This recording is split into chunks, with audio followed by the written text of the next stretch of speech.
wudu. Now, when can this happen? Basically, is when you're taking a shower. A lot of the times we'll take a shower, and sometimes we won't even think about making niyyah for wudu, right? But the reality is that as long as water is touching each of the body parts that it needs to in order for wudu to be accepted, your wudu will be accepted, even if there is not, even if you did not make niyyah, because once again, in the ahnaf, to make intention for wudu is sunnah. Okay. Bismillah ar-Rahman ar-Rahim.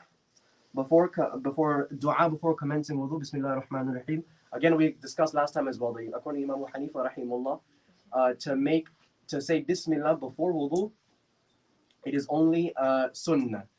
But according to Imam Shafi'i rahimullah ta'ala, to read Bismillah prior to making wudu is a condition of the wudu of itself, right? This, which is why I always advise every single person that you should make it a habit to say Bismillah before wudu, right? Because if Imam Shafi'i rahimahullah, now the majority of us, those who come from Pakistan, India, those South Asian countries, we're Hanafis, we're Ahnaf.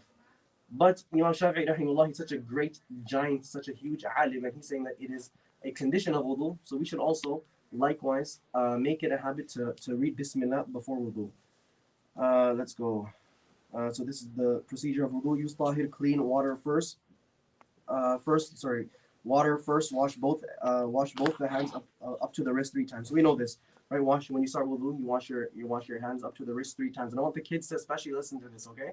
So when you're starting wudu, the first thing you're gonna do is you're gonna wash your hands 3 times up until the wrist, okay? Use a miswak for cleaning the teeth and then gargle the mouth 3 times. Another thing that should be noted is that according to Imam Shafi'i rahimahullah ta'ala, to use miswak, it's a sunnah of salah, okay? Meaning that you will get the ajr of the miswak if you do it right before salah anytime. But according to Imam Hanifa rahimahullah ta'ala, and again, many of us ascribe to the madhab of Imam Hanifa rahimahullah, he says that it is a sunnah of wudu.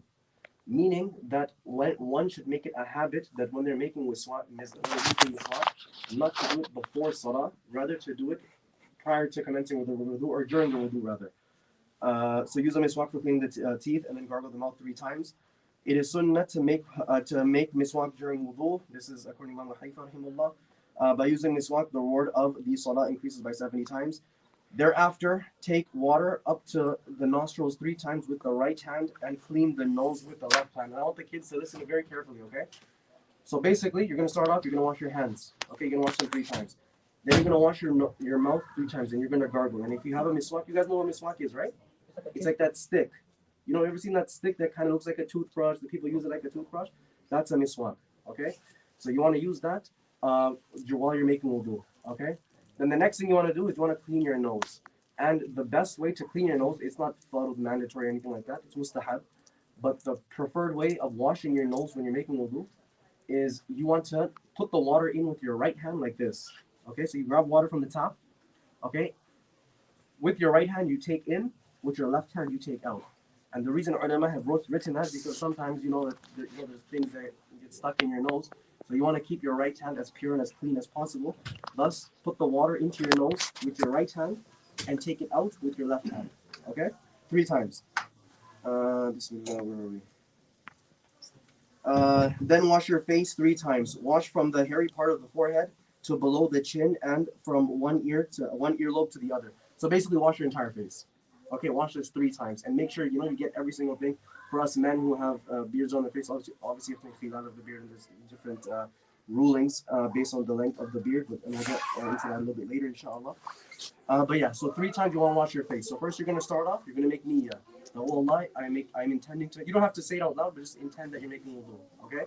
You start making wudu, you start off first with bismillah, okay? Then you wash your hands, then you gargle, you rinse your mouth, then you clean your nose, then you clean your face, okay? Then you make khilal of the beard. This doesn't apply to the younger kids. Thereafter, wash the right hand, including the elbows 3 times, okay? So after you've done that, you want to clean your arms 3 times. A trick that a lot of older people do, I do this as well, is they'll grab a little bit of water and then make it go like this, right? So when you do it like this, that water is going to come dripping down.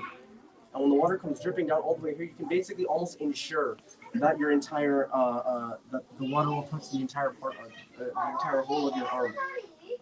That's a trick as well. You don't need to do that, right? It's not mandatory or anything like that. But just make sure up until the wrist, up until this part. Sorry, the elbow up until this part. Okay, you want to wash this, and if you want, and it's again, once again, it's sunnah to wash it 3 times. Okay, and it starts with right hand first, right arm first 3 times, then left arm first the next 3 times. Okay. Moving forward. Sorry. Then wash the left elbow or hand 3 times, including the elbow. Then the khilal of the finger. Thereafter, wet the hands and pass them over the head, ears, and nape. This may be done once. It is also known as masah. You guys want to know what masah is, right? You guys know what masah is, right? It's when you basically, you don't wash your head, okay? You don't wash your head at all. What you do is you take your wet hands and you run them over your head. This is also followed in wudu. Your wudu will not count unless you do this, right? And the bare minimum is what you want to do is a quarter of your head up to the bare minimum. You want to do masah, right? So you go to the tap, you're done washing your arms, then you go back to the tap, grab a little bit of water. You have to make it wet, right? You don't have to like have a handful of water or anything like that. Just make sure your hands are a little bit wet, and then you make masah of the head. Now, what's mustahab in making masah, when you're doing masah of the head is doing the nape as well, meaning the back part of your head, but it's not thought of, it's not necessary. Okay, the bare minimum, once again, is that you need to do at least 3 fingers to a quarter worth of your head in order for your masah to count. And unfortunately, we don't have too much time left, inshallah, so we're going to continue this from next class, and we'll complete, inshallah, the rest of the procedure of wudu, and then we'll break down what's fard, what's wajib, what's sunnah, what's mustahab, what's makruh, inshallah, and then we'll move on to the next chapter, بإذن تعالى. أقول قولي هذا أستغفر الله لي ولكم ولسائر المسلمين فاستغفروه إنه هو الغفور الرحيم. بسم الله إن شاء الله. اللهم صل على سيدنا محمد وعلى ال سيدنا محمد وبارك وسلم. اللهم ربنا آتنا في الدنيا حسنه وفي الآخرة حسنه وقنا عذاب النار وقنا عذاب القبر وقنا عذاب الفقر وقنا عذاب الحشر وقنا عذاب الدين واحشرنا يوم القيامة مع المتقين مع الأبرار.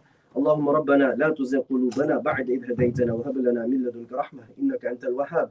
اللهم إننا نسألك من كل خير ما سألك منه نبيك وحبيبك محمد صلى الله عليه وسلم ونعوذ بك من كل شر ما استعاذك منه نبيك وحبيبك محمد صلى الله عليه وسلم. أنت المستعان وعليك البلاغ ولا حول ولا قوة إلا بالله العلي العظيم. سبحان ربك رب العزة عما يصفون وسلام على المرسلين والحمد لله رب العالمين.